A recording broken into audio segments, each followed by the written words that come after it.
Come forward, Ginoong Lance Thomas Sanikon. At yung mahiwagang baon para sa ating questions. Partner, do the honors. Paano kaya siya makakabulong? I think I'll just bullet for you. Ito ang para sa'yo. Handa na ba kayo sa ating mga katanungan for tonight? Ito mga tanong na to, we're prepared, no? Weeks before this event was planned. Yes, talagang pinaghandaan, pinag-isipan. There were brainstormings na naganap talaga for this Q&A. Okay, mukhang tanongin natin si Jomel kung ready na siya. Handa ka na ba, Jomel?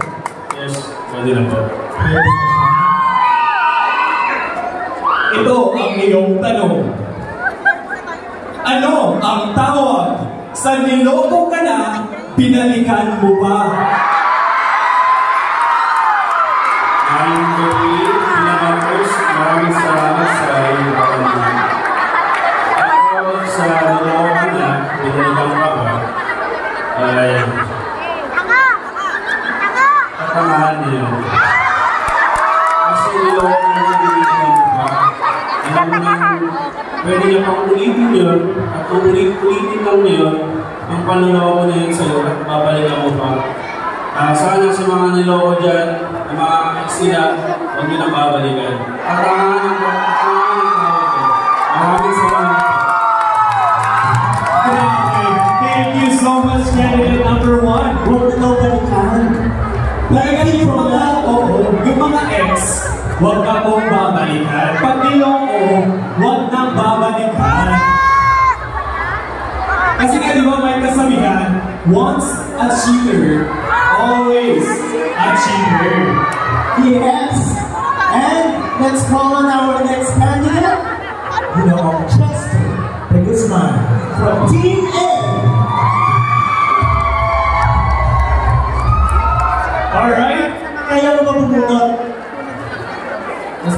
Okay, so handa ka na ba, Chester? Handa. Alright, so... Tanungin natin siya paano siya naghanda sa gabing ito. Dada, magbibideo ka raw ba? Video ka ba? Umihi kasi ito eh. Ano na? Gusto umihi, walang kasama. Maraming salamat sa mga staff! Matutulong kay Chester! Alright, so please bunot your question. Pagdaos yan, ano lang sana? Bunot your question. Ihi lang po. At ang kanyang tanong ay, bakit walang sagot sa tanong kung bakit ka mahalaga?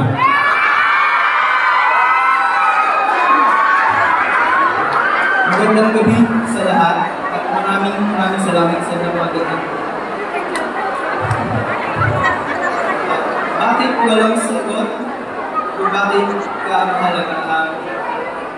Narinig ko lang siya na lahat ng tao ay mahalaga. Lahat tayo ng ating galing. Kasi walang makakasagot kung bakit hindi ka mahalaga. Maraming salamat, Chester. So hindi siya naniniwala walang sagot sa tanong. Dahil ang sagot ay lahat tayo ay mahalaga. Yes, of course, all of us are unique. Talagang tayo na importante in our own different ways. Yes. Maraming salamat, Chester. And for our next candidate, we have Ginoong Marvin Marali. Also from Team A.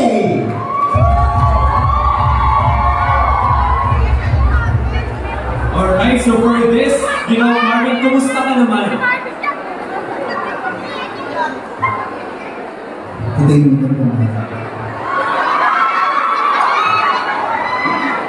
for clarification, then for that, kamusta po ako? Ito, isang pinakamalakas na masaya! Alright, so dahil sa ikaw ay masaya, please, kumuha ka ng iyong katanungan. Handa ka na ba? Naging Boy Scout po ako, kaya lagi ako handa! Ang iyong katanungan ay, kasama ba ang Pinay sa takbo ng buhay?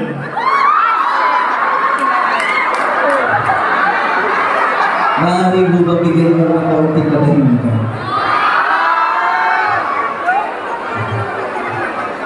Hindi mayabang to. Ulitin ko ako sa Genius Kasi na dapat confidence. po ako na hindi mo kailangan ng kapares kung hindi mo bibigyan ang sarili mong halaga.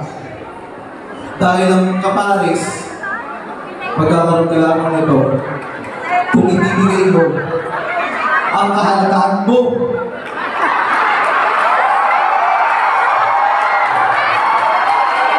Alright, so maraming salamat kay Vince Garcia for that. So, Maraming salamat. Iilan ako. Natatamaan tayo ng internet. Yung correction sa sagot na to. ang laki ng agila.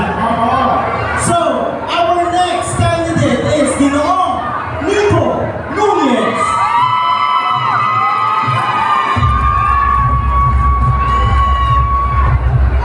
Alright, Kumusta ka naman, Nico?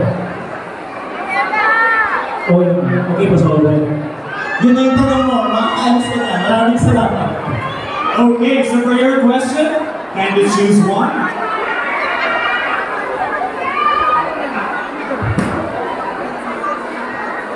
Okay.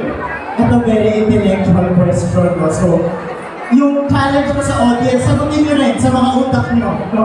Kung ano yung itatanong natin. Sa iyong palagay, Nico, sino ang naghati sa hating gabi?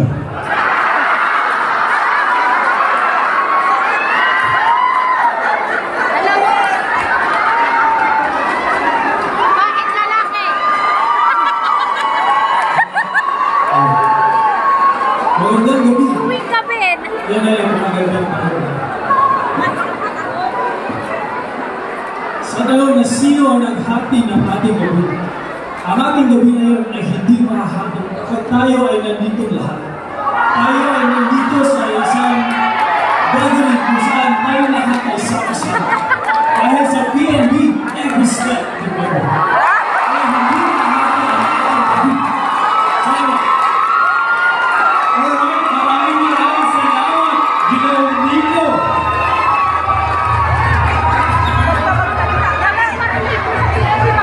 And ang ating susunod na kandidato ay si Ginoong Gabriel Vidal.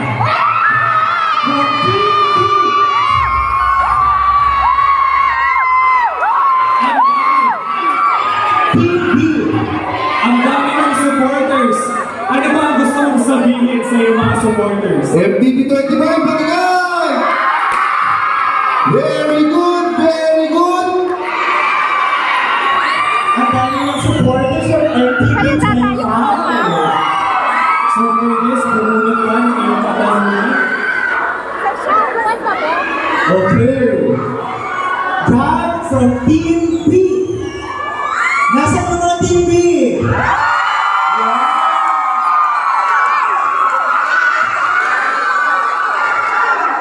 Okay. At ang kanyang katanungan ay,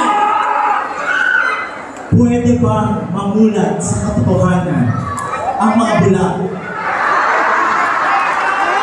May bangarabi na kayo aming kakapsat?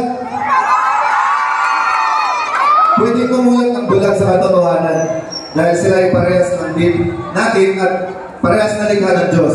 Sila din na may damdamin din nasasaktan. Kagaya ng iba sa atin, nagbubulag-bulagan na kahit niloloko na.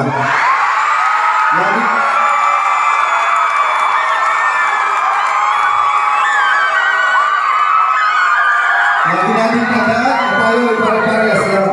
May pare-pareho tayong lupa na inaapakan at pare-parehas ang layunin sa buhay. Kaya, lagi natin i-apply ang tagline ni BNP. Every step together. O sa wika natin, mas matatag pa ang pagkasama. Thank you.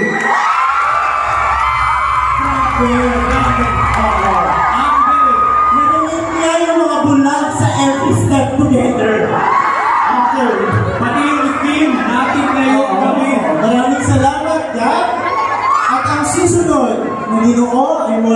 Team S. Let's all welcome Nomar Ramos. Alright, so, kumusta? Okay lang. Okay lang daw siya. For your question,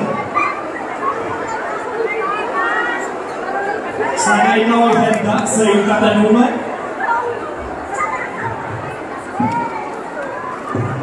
Ay, tubig. Ano yung binibigay mo? Tubig, di ako makalimot.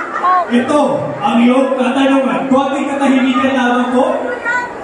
Pag nilayan po natin ang mga tanong, importante po ito, no? Ma-apply natin ito sa araw-araw. Partner, go ahead. Ito ang iyong tanong. Ba nagalit yung mga bulag? Nandidilim ba ang mga paningin nila?